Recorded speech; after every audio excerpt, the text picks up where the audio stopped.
In today's video, we are gonna be busy in the garage, our kitchen, obviously. Okay, in the past, I made a video on how to install a water meth kit. I never did the tank because the place where I bought it, actually, they bought a new tank. They already moved the pump from this tank to the other tank so it can fit in my car. So basically, I'm gonna quickly make a video on how to install this pump into the tank, and obviously right over here, the fitting for it, and then obviously we gotta take the hose from this fitting all the way into the one side of the fitting, which is going to be this one over here. I'll show you guys how you know that, and then basically from here is going to go to the rest of the car. Then also going to install the leveling sensor, which is this one, and the direction you have to actually install it.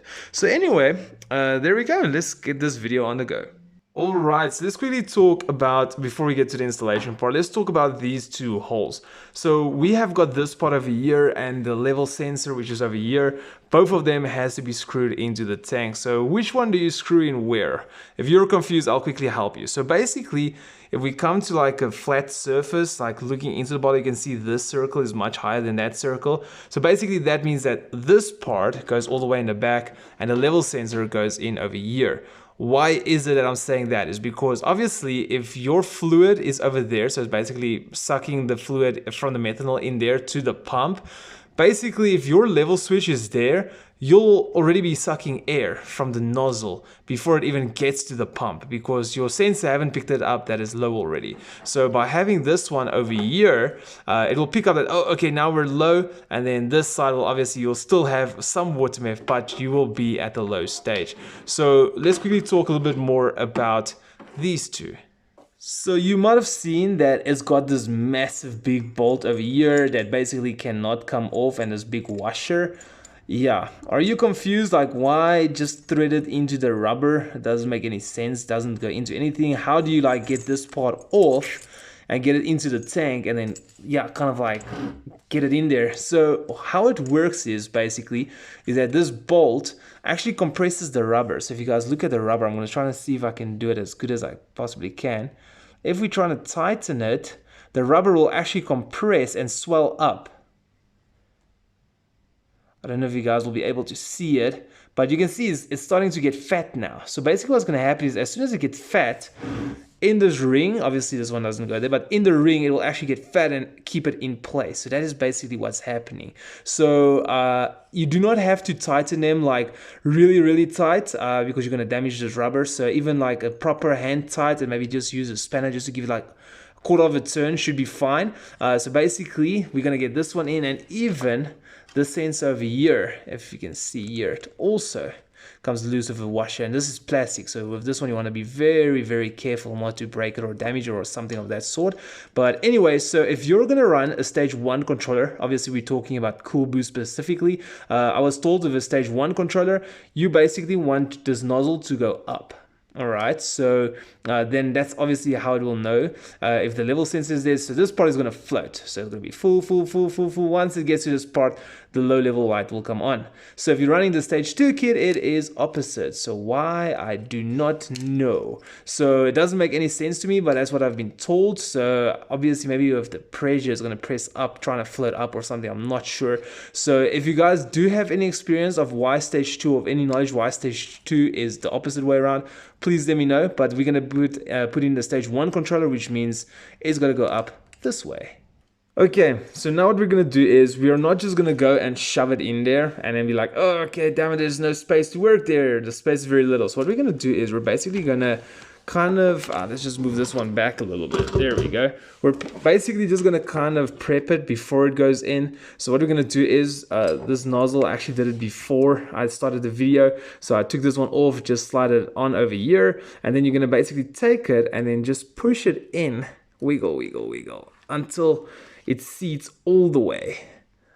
And almost, you guys can see it's still a small little gap. Let me bring it to the circle. So what you can do is, if you do really struggle, you can always take a lighter, but you gotta like not keep too much heat, just like quickly wave it a little bit, and then it's just gonna heat it up a bit to just go over it a little bit easier. And there we go. So I'm not happy. This must be flash. It should be perfect.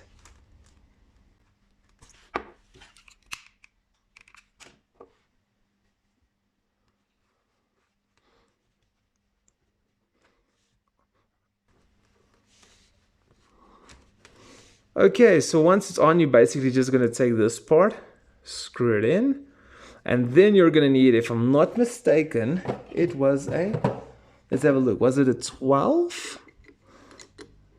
There we go, it's a 12, and you're just gonna tighten it.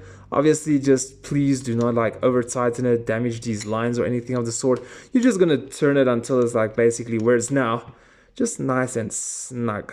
Obviously, you can put a lot of pressure on it, you're gonna damage the hose, and then you're gonna have leaks and all that stuff. If you tighten too much, you're gonna damage it and have leaks. If you do not tighten it enough, it's gonna leak. So you just gotta find it nice, snug, just like a nice tight, you know. Okay, there we go. So now we can basically go and then put it in to that hole over there, and then we got to also work on the line, because you see now we're going to get to the fun part, the pump. Okay, so this pump basically has arrows on it, meaning that the fluid is going to be sucked from here and going to be pushed out this way. So we can go ahead and remove these two real quick. There we go, they're removed. We can actually basically keep this one on, because we're not going to put it into the car now. So let's rather put this one on and leave it on, but the other one we have to remove. So I'm going to have to try to see, if I put a sensor into that hole, how much piping and am I going to need to bring it all the way around the pump here at the back, and then got to get it in here. So then we're going to have to cut it and then feed this ring through it, and then basically tighten it to this part over here. So I'm going to show you guys also how to cut it. This is not just a pipe. You can take a side cut and cut it. Once this pipe clinks, like let's say I have to clink it now, you want to go get a new pipe, or you want to cut it off there. You're going to have shorter piping, but you do not want to clink this pipe or damage this pipe anywhere, because it's going to be the weak spot and it is going to leak. Okay, so by quick inspection, if I look at these two over here, you can see it's basically aligned with the hole. So basically, this is where the screws are going to go into, over there and over there. So basically, it's going to be something like that. So it basically has to go around and come this way. So we're not going to need too long of a part. I would obviously cut it off longer than needed than cutting it too short. So I quickly did my measurements, running up here, basically right over here. I don't know if you guys will be able to see it. Right over there, I made a small cut. Basically, that's where we're going to cut it off. So you cannot use a scissors. You cannot use a side cutter. What you're going to have to use is a Stanley blade. So basically, even when you're going to cut it with a Stanley blade, you're not going to press. You're just going to cut it like a sword. Just slowly take your time, cut it until we have cut through it. Do not press on it. You're going to bend the inside of the, and just put that thing down. It looks like I'm going to stab you guys. Yeah, so just do not squish the pipe. Just cut slowly through it. Take your time. Make sure you've got a nice sharp blade and all of that. But yeah, let's quickly cut it up.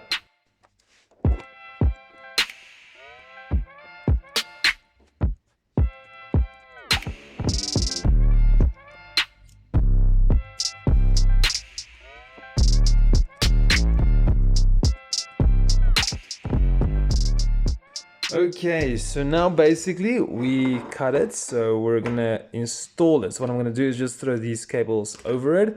We're gonna take this bit. Remember to put this bit on first, otherwise you guys are gonna have a real bad day. So it's gotta go this way. It's gotta go on.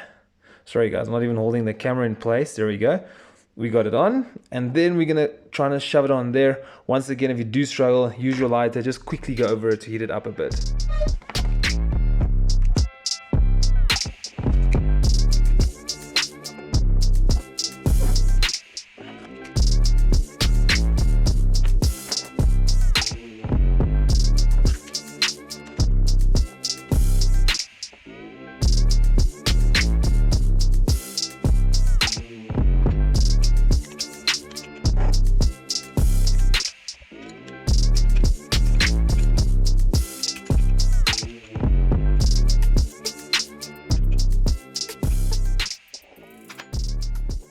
So the next part is we're going to install this plug right over here, but what I'm going to do is I'm going to remove this metal plate. It's just got these normal screws. So basically it's just to have better access over there, just to basically get this one in properly. I just want to make sure it's properly like fitted properly, and then also we got to use a 27 spanner to tighten this one.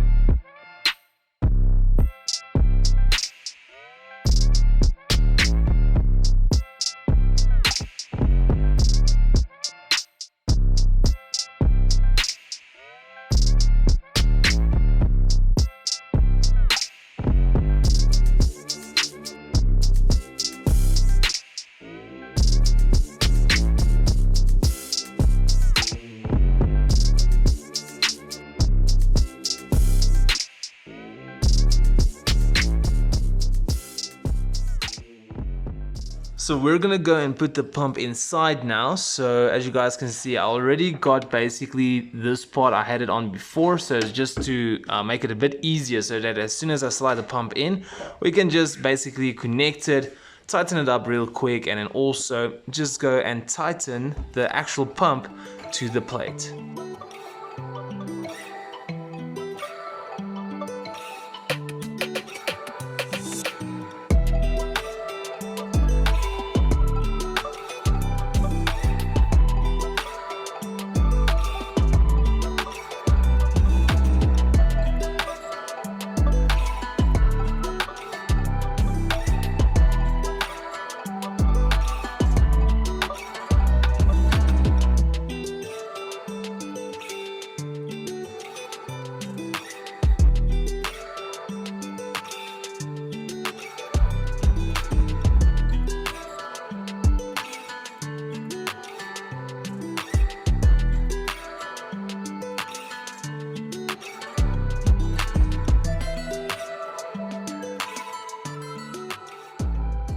Okay, so the level sensor is in. I just want to tell you guys that, yeah, it looks like I never recorded it. So basically what I did was I had a 10 spanner. So as soon as you like basically put it in here, you actually keep the sensor from, as you are tightening this bolt, you are keeping the sensor for not rotating, because once the sensor rotates and it lifts up, it's going to hit one of the two sides. So what I'm going to do is, also this is a 24. So this is a 10, and then a 24. So if we quickly open the lid, I'm trying to see if I can do this again. Yeah, just gotta pick it up quick. There we go. Okay, so if you guys look here in the bottom right corner, there's a level sensor. As soon as I lift it up, yeah, there we go. So just gonna make sure that, let's just go forward again and up. There we go. So you just gotta make sure that it doesn't hit one of the sides. So the last thing we got to do is connect this pins over here. So obviously if it's brand new, it doesn't come with this clip, you have to put it in yourself. Very simple. This round piece here at the back, you basically just put the cable into it and close it up with a plier. So I'm not gonna do it now. Basically, you see what happens is this plug that plugs into the controller, let's see if I can just maneuver it. So it's got 4 plugs. So basically it's going to be positive, positive, negative, negative, whatever the case is for all of these level sensors and that stuff. So what's going to happen is I have to look on the controller to see where the cables goes to. So then I can see, okay, oh, this one goes to the level sensor and it's got to be the top 2. And then this, oh, okay, it's the pump, it's got to be the bottom 2. So I just got to double check that and make sure. So very simple. You just take the piece over here, just clean it off a bit. Can it focus? There we go. Just clean it off a bit, tighten it with the pliers, and then at the back you just slide it in and it's gonna have this great click, and then you're done.